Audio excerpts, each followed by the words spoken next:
ಚಿತ್ತಿ ಎಲ್ಲರೂ ಹೇಗಿದ್ದೀರಾ? ಇನ್ಮೇಲಿಂದ ನಮ್ಮ ಚಾನಲ್ ಅಲ್ಲಿ ಹೊಸ ಕಂಟೆಂಟ್ ಬರ್ತಿದೆ. ಏನು ಅಂದ್ರೆ ಡಿಫ್ರೆಂಟ್ ಟೈಪ್ ಆಫ್ ಫುಡ್ಸ್ ನ ಟ್ರೈ ಮಾಡೋದು. ಇವಾಗಂತೂ ನಾನ್ ಟ್ರೈ ಮಾಡದೇ ಇರೋದು. ಸೂಪರ್ ಮಾರ್ಕೆಟ್ ಅಲ್ಲಿ ಬೇಜಾನ್ ಫುಡ್ಸ್ ಇರುತ್ತೆ. ನಮ್ ಕಡೆ ಅಂತೂ ಅಷ್ಟು ವೆರೈಟಿ ಆಫ್ ಡಿಫ್ರೆಂಟ್ ಸ್ನಾಕ್ಸ್ ಸಿಗಲ್ಲ. ಸಿಕ್ಕಿದ್ರು ಕೂಡ ತುಂಬಾ ಕಮ್ಮಿ ಲಿಮಿಟೆಡ್ ಇರುತ್ತೆ. ಇಲ್ಲಾದ್ರೂ ಸೂಪರ್ ಮಾರ್ಕೆಟ್ ಹೋದಾಗೆಲ್ಲ ಡಿಫ್ರೆಂಟ್ ಐಟಮ್ಸ್ ನೋಡ್ತೀನಿ. ಸೊ ನಾನ್ ಡಿಸೈಡ್ ಮಾಡೋದೇನಂದ್ರೆ ಯಾವ್ದಾದ್ರು ಒಂದ್ ಸ್ವಲ್ಪ ಫುಡ್ ಐಟಮ್ಸ್ ತಗೊಂಡು ಅದರ ರಿವ್ಯೂ ಕೊಡೋಣ ಅಂತ. It might be ice cream, biscuits ಏನಾದ್ರೂ ಆಗ್ಬೋದು. ನೀವು ಕೂಡ ಏನಾದ್ರು ಟ್ರೈ ಮಾಡಿ ನೀವು ಅನ್ನಂಗಿದ್ರೆ ನನಗೆ ಕಮೆಂಟ್ ಡೌನ್ ಮಾಡಿ, ನಾನು ಡೆಫಿನೆಟ್ ಆಗಿ ಟ್ರೈ ಮಾಡ್ತೀನಿ ಅದನ್ನ ಕೂಡ. ಬಟ್ ನಾನಂತೂ ಆಲ್ ರೌಂಡರ್ ಅವ್ರದ್ದು ಸನ್ಫೀಸ್ಟ್ ಅವ್ರದ್ದು ಇದು ಪೊಟ್ಯಾಟೊ ಬಿಸ್ಕೆಟ್ಸ್ ತರ ಟ್ರೈ ಮಾಡಿ ನೋಡೋಣ. ಇದು ನನಗೆ 10 ರೂಪೀಸ್ ಸಿಕ್ತು ಇಲ್ಲೇ ಸೂಪರ್ ಮಾರ್ಕೆಟ್ ಅಲ್ಲಿ. ಐ ಹೋಪ್ ನಾನು ಯಾವತ್ತೂ ತಿಂದಿಲ್ಲ, ಹೇಗಿರುತ್ತೆ ಅಂತ ನನಗೂ ಗೊತ್ತಿಲ್ಲ. ಇದು ಸೇಮ್ ರೌಂಡ್ ಬಿಸ್ಕೆಟ್ಸ್ ಟೈಪೇ ಬಂದೈತೆ, ಇಲ್ಲಂತೂ ಲೇಸ್ ಬಂದಂಗೆ ಬಂದಿದೆ. ಟ್ರೈ ಮಾಡೋಣ.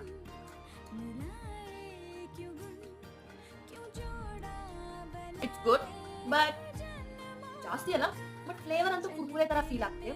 ಟೆಕ್ಸ್ಚರ್ ಅಲ್ಲಿ ಡಿಫ್ರೆಂಟ್ ಆಗಿದೆ. I can rate it around 7 out of 10. ನೀವಿದು ರೇಟಿಂಗ್ ಕರೆಕ್ಟ್ ಅಲ್ಲ ಅಂತ ನಾನು ಕಮೆಂಟ್ ಡೌನ್ ಮಾಡಿ. ಬಾಯ್ ಎಲ್ಲರಿಗೂ.